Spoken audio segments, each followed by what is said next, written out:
নমস্কার দর্শক বন্ধু, ইনস্টা খবর আজকের প্রতিবেদনে আপনাদের সকলকে স্বাগত।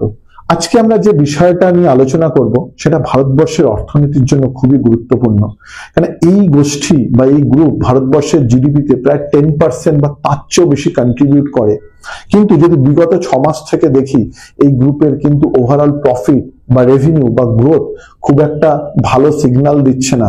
যেখানে আমরা ভারতবর্ষ এখন ওয়ার্ল্ডের 5th লার্জেস্ট ইকোনমি এবং আমরা আশা করছি যে খুব তাড়াতাড়ি বাই 2030 আমরা 3rd লার্জেস্ট ইকোনমিতে পরিণত হব।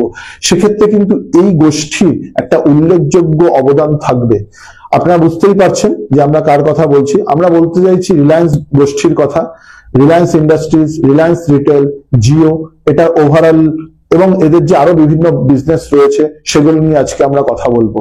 হয়তো আপনারা দর্শক বন্ধুরা ভাবছেন যে 6 মাস আগেই তো দেখলাম যে এত বড় করে অনুষ্ঠান হলো, বিয়ে হলো এই পরিবারে এবং এত স্টাররা আসলো। ইন্ডিয়ান তো প্রায় সব স্টারই গিয়েছিল, বিদেশ থেকেও প্রচুর স্টাররা আসলো এত জাঁকজমক করে। হুট করে তাদের আবার কি হলো? রিলায়েন্স গোষ্ঠীর কি তবে ডাউনফল শুরু হয়ে গেল? সেটা আপনারা ভিডিওটা পুরোটা দেখুন, আপনারা অ্যানালাইসিস গুলো শুনুন এবং তারপরে বিচারের দায়িত্ব তো আপনাদের উপরই রইল। যাই হোক, আমরা প্রথম ডিসকাস করব হচ্ছে রিলায়েন্স ইন্ডাস্ট্রিজ নিয়ে। রিলায়েন্স ইন্ডাস্ট্রিজ আজও রিলায়েন্স গোষ্ঠীর মধ্যে প্রায় 51% রেভিনিউ কন্ট্রিবিউট করে। কিন্তু যেটা চিন্তার বিষয় সেটা হচ্ছে প্রফিট কন্ট্রিবিউশন করছে হচ্ছে রিলায়েন্স ইন্ডাস্ট্রিজ 29%, ওয়ারাজ 2020 সালে রিলায়েন্স গোষ্ঠীর যে সম্পূর্ণ প্রফিটেবিলিটি হতো তার প্রায় 66% রিলায়েন্স ইন্ডাস্ট্রিজ কন্ট্রিবিউট করত। এর পেছনে অনেকগুলো কারণ রয়েছে। তার কারণ এই সময়ের মধ্যে ডলারের এগেনস্টে টাকা অনেক উইক হয়েছে, যার ফলে আমরা প্রত্যেকে জানি যে রিলায়েন্স ইন্ডাস্ট্রি যেখানে কেমিক্যাল টু অয়েলের বিজনেসটা রয়েছে, এখানে কি করা হয়, এখানে বাইরে থেকে ক্রুড অয়েল আনা হয়। ক্রুড অয়েল এনে জামনগর, যেটা ওয়ার্ল্ডের লার্জেস্ট রিফাইনারি আছে, সেখানে প্রসেস করা হয় এবং তারপরে পেট্রোল ডিজেল হারে হচ্ছে মার্কেটে আসে এবং সেখান থেকে Reliance industry huge profit earn করে। কিন্তু এই ইন্ডাস্ট্রিতে মুকেশ আম্বানিজিও জানেন যে হিউজ প্রসপেক্ট আর সামনে দেখা যাচ্ছে না বা এখানে হিউজ এক্সপেনশন করার প্রবাবিলিটিস নেই। সেই কারণে কিন্তু রিলায়েন্স গোষ্ঠী অন্য জায়গাতে নিজেদেরকে ডাইভার্সিফাই করেছে। যেরকম তারা রিলায়েন্স জিও নিয়ে এসেছে, রিলায়েন্স রিটেল নিয়ে এসেছে। তো আমরা নেক্সট যে পয়েন্টটাতে আলোচনা করবো সেটা হচ্ছে রিলায়েন্স রিটেল। রিলায়েন্স রিটেল তাদের যে রেভিনিউ আছে তার প্রায় 25% কন্ট্রিবিউট করে, কিন্তু প্রফিট দেখতে গেলে 14.68% কন্ট্রিবিউশন করছে। এখানে প্রত্যেক কোয়ার্টার টু কোয়ার্টার, যেখানে আগে রিলায়েন্স রিটেলে প্রায় 450-500 স্টোর ওপেন হতো, কিন্তু যদি লাস্ট কোয়ার্টারে দেখা যায়, লাস্ট কোয়ার্টারে রিলায়েন্স রিটেলের স্টোর ওপেন করেছে, নতুন স্টোর ওপেন হচ্ছে 464, কিন্তু তার সাথে সাথে যেটা চিন্তার ব্যাপার সেটা হচ্ছে 436, 436টা স্টোর বন্ধ হয়ে গেছে। তাহলে নেট স্টোর বাড়লে হচ্ছে অনলি 28 স্টোর। এবং শুধু তাই না, এখানে রিলায়েন্স রিটেল যেটা হিউজ কম্পিটিশন ফেস করছে জুডিওর থেকে, রিলায়েন্স রিটেলের যে টোটাল রেভিনিউটা আসে, যে প্রফিটেবিলিটি আসে, সেখান থেকে 43% আসে হচ্ছে ইলেকট্রনিক্স গুডস এর থেকে, 37% আসে গ্রোসারির থেকে এবং 19 to 20% আসে ফ্যাশন অ্যান্ড লাইফস্টাইল থেকে। জুডিও যে কম্পিটিশনটা দিচ্ছে, এখানে কিন্তু রিলায়েন্সের অনেকটা মার্কেট শেয়ার হারাচ্ছে। এবং শুধু তাই না, কুইক কমার্সের যে বিজনেস রয়েছে তারাও কিন্তু হিউজ কম্পিটিশনে ফেলছে রিলায়েন্স রিটেলকে। সুতরাং রিলায়েন্স গোষ্ঠীকে কিন্তু রিলায়েন্স রিটেলের দিকেও নজর দিতে হবে। শোনা যাচ্ছে 2025-এ রিলায়েন্স রিটেলের আইপিও আসতে পারে আরো বেশি ক্যাপিটাল আনার জন্য, কিন্তু দেখা যাক আইপিও আসে কিনা। এরপরে আমরা ডিসকাস করব জিও বা রিলায়েন্স ডিজিটাল নিয়ে। আমরা প্রত্যেকেই জানি, আমরা কম বেশি হয়তো যারা আপনারা এই ভিডিওটা দেখছেন অনেকেই জিও নেট ইউজ করছেন বা জিও নেটওয়ার্ক ইউজ করি। কিন্তু রিলায়েন্স গোষ্ঠীর মধ্যে যদি আমরা রেভিনিউর দিক থেকে দেখি, তাহলে জিও প্রায় 15% কন্ট্রিবিউট করে, কিন্তু প্রফিটেবিলিটি আছে হচ্ছে 38%। 2024 সালের জুলাই মাসে যখন অনন্ত আম্বানির বিয়ে চলছিল বা সেই অনুষ্ঠানে সময়টা চলছিল, সেই টাইমে জিও কিন্তু প্রায় তাদের টেরিফে 25% হাইক করে। এবং আমরা প্রত্যেকেই জানি যখন জিও স্টার্ট করে তখন কিন্তু প্রথমে ফ্রিতে দিচ্ছিল, প্রচুর সাবস্ক্রাইবার অ্যাড করেছিল, কিন্তু তারপরে ধীরে ধীরে তারা তাদের টেরিফ বাড়াতে থাকে। কিন্তু এই যে লাস্ট বার যে হাইকটা হয়েছে, মানে 25% হাইক, মানে যেখানে ভারতবর্ষ একটা প্রাইস সেন্সিটিভ মার্কেট, এই হাইকটাকে কিন্তু সাবস্ক্রাইবাররা সব ভালোভাবে নিচ্ছে না। হয়তো জিওর সাথে সাথে এয়ারটেল, ভোডাফোন এরাও হাইক করেছে, কিন্তু আমাদের লক্ষণীয় বিষয় সেটা হচ্ছে বিএসএনএল কিন্তু সেক্ষেত্রে হাইক করেনি।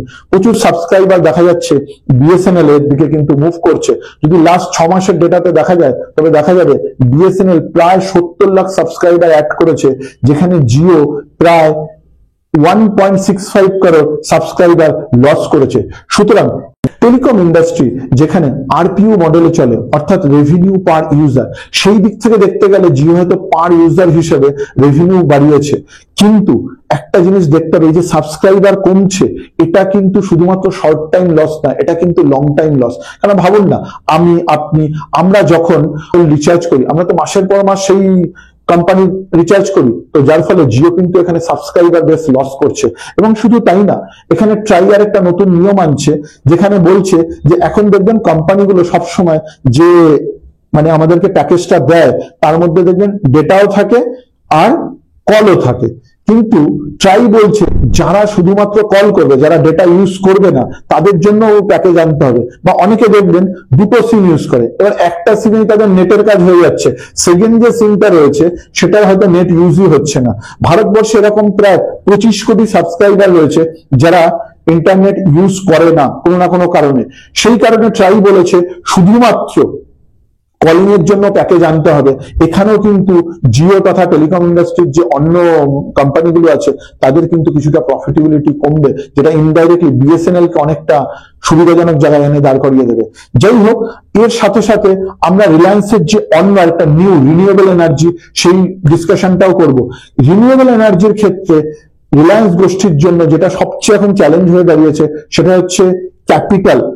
তাদের 3 বিলিয়ন ইনভেস্ট করা দরকার রয়েছে, $3 বিলিয়ন ইনভেস্ট করার দরকার রয়েছে, ভারতীয় মুদ্রায় প্রায় 25,000 কোটি টাকা। কিন্তু যেহেতু তাদের প্রফিটেবিলিটি ইয়ার টু ইয়ার গ্রোথটা একটু স্লো রয়েছে, সেই কারণে তাদের কিন্তু এখন ক্যাপিটালের জন্য বিদেশি ব্যাংক বা বিদেশি সংস্থার উপর তাকিয়ে থাকতে হচ্ছে, যার জন্য এই প্রজেক্টেও কিন্তু খুব ফাস্ট এক্সপ্যানশন হচ্ছে না। আর এছাড়া রিলায়েন্সের যে মিডিয়া সেগমেন্টটা রয়েছে, সেটা কিন্তু ওভারঅল লসে রান করছে।